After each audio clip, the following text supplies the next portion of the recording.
시간이 되었습니다. 다 같이 사도신경으로 신앙 고백하시며 2024년 3월 20일 수요일 사순절 제 31번째 날 새벽 기도회 함께 시작하겠습니다. 나는 전능하신 아버지 하나님 천지의 창조주를 믿습니다. 나는 그의 유일하신 아들 우리 주 예수 그리스도를 믿습니다. 그는 성령으로 잉태되어 동정녀 마리아에게서 나시고 본디오 빌라도에게 고난을 받아 십자가에 못 박혀 죽으시고 장사된 지 사흘 만에 죽은 자 가운데서 다시 살아나셨으며 하늘에 오르시어 전능하신 아버지 하나님 우편에 앉아 계시다가 거기로부터 살아있는 자와 죽은 자를 심판하러 오십니다. 나는 성령을 믿으며 거룩한 공교회와 성도의 교제와 죄를 용서받는 것과 몸의 부활과 영생을 믿습니다. 아멘. 오늘 우리 함께 읽을 기록된 하나님 말씀 구약의 말씀 신명기 제19장 15에서 21절까지의 말씀입니다. 사순절 제31번째 날 오늘 함께 읽을 말씀 신명기 제19장 15에서 21절까지의 말씀입니다.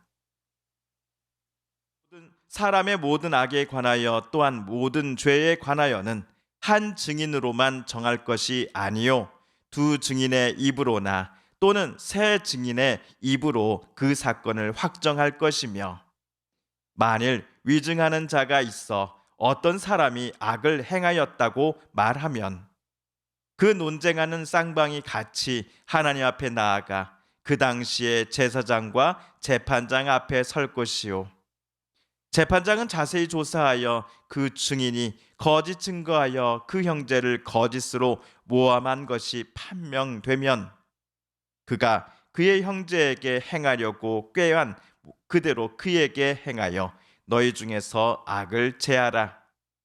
그리하면 그 남은 자들이 듣고 두려워하여 다시는 그런 악을 너희 중에서 행하지 아니하리라. 내 눈이 긍휼히 여기지 말라. 생명에는 생명으로, 눈에는 눈으로, 이에는 이로, 손에는 손으로, 발에는 발로이니라. 아멘.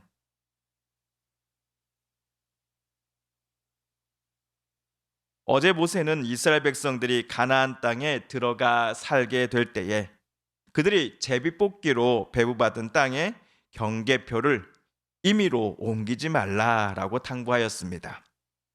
경계표는 내 땅과 내 이웃의 땅 사이의 경계선을 말하겠지요. 방법은 제비뽑기였으나 각 지파와 그에 속한 가정들에게 가나안 땅을 주신 분은 바로 여호와 하나님이십니다. 그러므로 어떤 이가 임의로 자기 땅의 경계선을 인접한 이웃 땅 안으로 옮긴다라는 것은 땅을 나눠주신 하나님의 권위를 무시하는 행위입니다. 이는 자기보다 돈과 권력이 약한 사람들의 것을 빼앗는 행위입니다. 지금 가진 것보다 더 많이 가지겠다라고 하는 욕심 때문에 남의 것을 절대로 빼앗아서는 안 될 것입니다. 모세 당시 하나님께서 이스라엘 백성들에게 주셨던 가르침을 오늘날 우리 사회의 모든 구성원들도 명심해야 할 것입니다. 한편 오늘 15절 16절 말씀을 우리 새번역 성경으로 다시 읽어보겠습니다. 시작. 어떤 잘못이나 어떤 범죄라도 한 사람의 증언만으로는 판정할 수 없습니다. 두세 사람의 증언이 있어야만 그 일을 확정할 수 있습니다. 남에게 죄를 뒤집어 씌우려는 나쁜 증인이 나타나면 오늘 모세는 재판 중에 출석하여 발언하는 증인에 대한 규정을 이스라엘 백성들에게 가르치고 있습니다. 오늘 21절을 참고해 볼 때 오늘 재판은 단순한 민사 소송만은 아닌 것 같습니다. 법정의 최고형인 사형 판결이 나올 수도 있는 형사 재판까지도 염두에 두고서 모세는 증인의 중요성에 관해 오늘 언급하고 있습니다. 꼭 형사재판이 아니더라도 모든 재판에서 증인의 수는 최소 2명 이상이어야 합니다. 절대로 1명이어서는 안 되지요. 증인으로 선정된 유일한 1명이 진실과는 정반대로 재판장에서 발언하였고 이것을 재판부가 아무런 이유 없이 받아들인다면 아무 죄 없는 사람이 살인을 저질렀다라는 누명을 모두 뒤집어 쓸 수도 있기 때문입니다. 그래서 모세는 이스라엘 백성들 사이에 모든 재판에 있어서는 증인의 수가 절대로 1명이어서는 안 된다라고 못 박은 것이지요. 하지만 증인의 수가 2명이면 또 3명이면 3명이라 할지라도 그 증인들이 말을 사전에 맞추고 들어온다면 어떻게 될까요? 예를 들어 그 사람들이 재판에 나와 증인이라고 발언하기를 살인을 저지른 사람의 편에 서서 발언을 하였기에 엉뚱한 사람이 살인을 저질렀다라는 판결을 받게 되는 상황이 일어날 수도 있지 않을까요? 이 때문에 증인이 재판에 나와서 사실에만 입각한 증언을 해야 하는 것이 매우 중요합니다. 우리나라 헌법 제152조는 위증, 모해, 위증에 대한 형법 각칙의 조문입니다. 법률에 의하여 선서한 증인이 허위의 진술을 한 때에는 5년 이하의 징역 또는 1천만 원 이하의 벌금에 처한다. 형사사건 또는 징계사건에 관하여 피고인, 피의자 또는 징계 혐의자를 모해할 목적으로 전항의 죄를 범한 때에는 10년 이하의 징역에 처한다. 우리나라 헌법에서도 증인의 위증에 대해서 매우 엄격한 벌을 내리고 있습니다. 증인의 말 한마디에 살인자가 될 것인지 아니면 무죄를 선고받을 것인지가 결정될 수도 있는 재판에서 증인의 말 한마디가 누군가를 살릴 수도 있고 반대로 억울하게 죽일 수도 있기 때문입니다. 이런 증인의 말 한마디의 책임감을 몇천 년 전 모세는 이스라엘 백성들에게 이미 강조하였습니다. 앞으로 이스라엘 백성들이 가나안 땅에 들어가 살게 될 때에는 형사재판 또는 민사재판을 받고자 하는 이들은 그 당시의 재판장과 제사장 앞으로 나아가야 합니다. 쌍방간의 주장은 정반대일 것입니다. 또한 원고와 피고의 입장도 180도 다를 것입니다. 원고는 피고인의 유죄를, 피고인 측은 무죄를 재판장에게 주장할 것입니다. 우선은 재판장과 당시의 제사장은 피고인을 고소하고 또는 고발한 원고 측의 말을 듣는 절차를 밟을 것입니다. 그러나 이때 재판부는 원고가 또는 원고 측에서 나온 증인의 말을 자세히 들어야 합니다. 왜냐? 그 말의 사실 여부를 판단하여야 하기 때문입니다. 그런데 이때 원고 또는 원고 측 증인의 말이 거짓으로 판명된다면 재판부는 그 증인에게 어떻게 해야 합니까? 19, 20절에서 모세는 다음과 같이 말하였습니다. 그 증인이 그 이웃을 해치려고 마음먹었던 대로 그 이웃에게 갚아 주어야 합니다. 그래서 당신들 가운데서 그런 악의 뿌리를 뽑아야 합니다. 그러면 남은 사람들이 이 말을 듣고 두려워하여서 이런 악한 일을 하는 사람이 당신들 가운데서 다시는 생기지 않을 것입니다.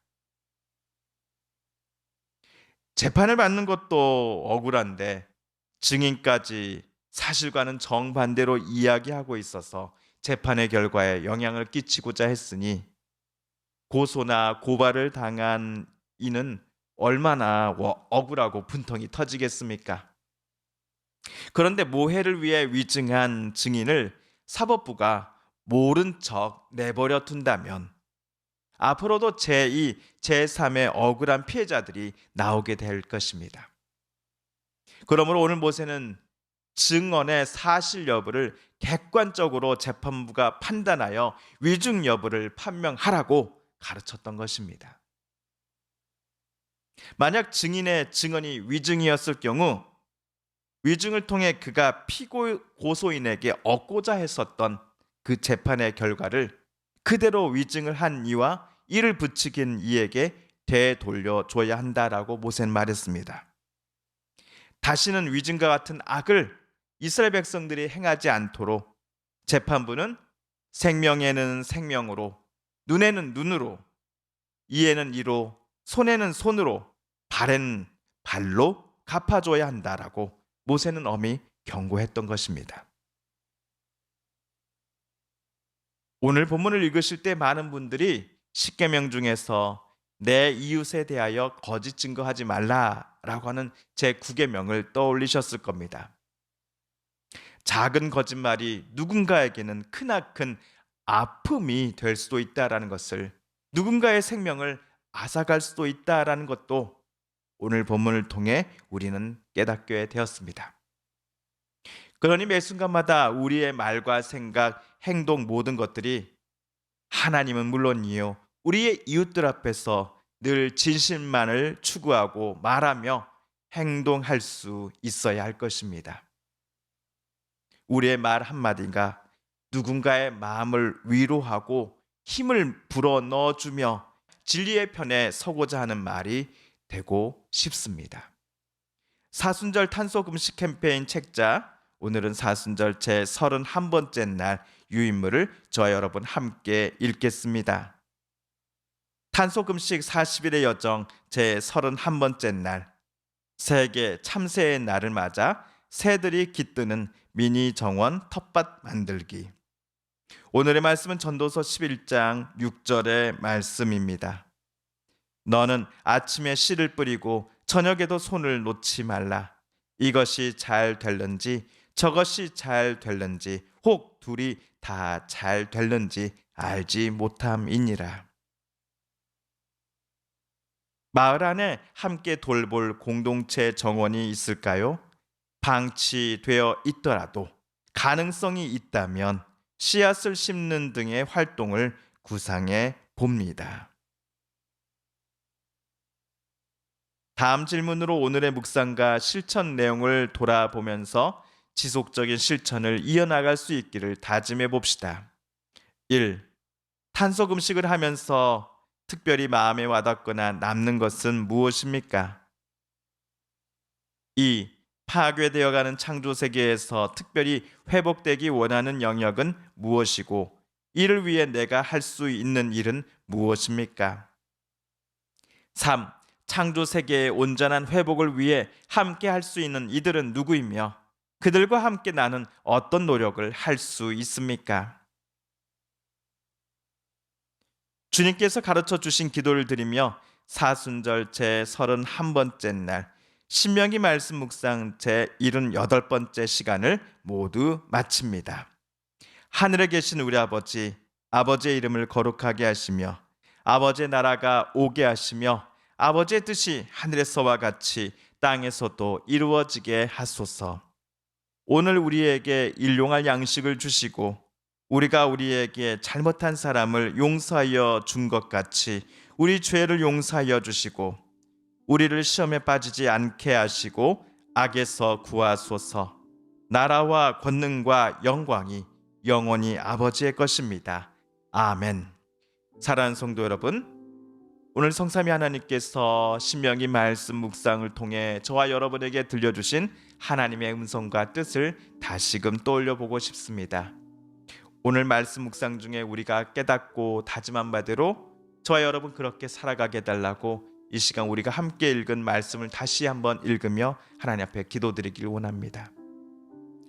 우리 성도님들과 가족들 중에 또한 사랑하는 우리의 이웃들 중에 하나님의 고쳐주심 또 치료하여 주심 회복시켜 주심을 놓고 간절함으로 기도하는 이들이 계십니다. 이 시간 우리도 같은 마음 같은 뜻으로 함께 기도하십시다. 여전히 계속되고 있는 전쟁을 하나님 멈춰 주시옵소서. 진정한 평화가 하나님이 주시는 그 은혜의 평화가 강물처럼 흐르게 하여 주시옵소서. 마지막으로 우리가 가지고 나오는 간절한 기도 제목 하나님께 아뢰며 하나님의 은혜의 보좌 앞으로 우리 더 가까이 나아가겠습니다. 함께 개인 기도 시간 갖습니다.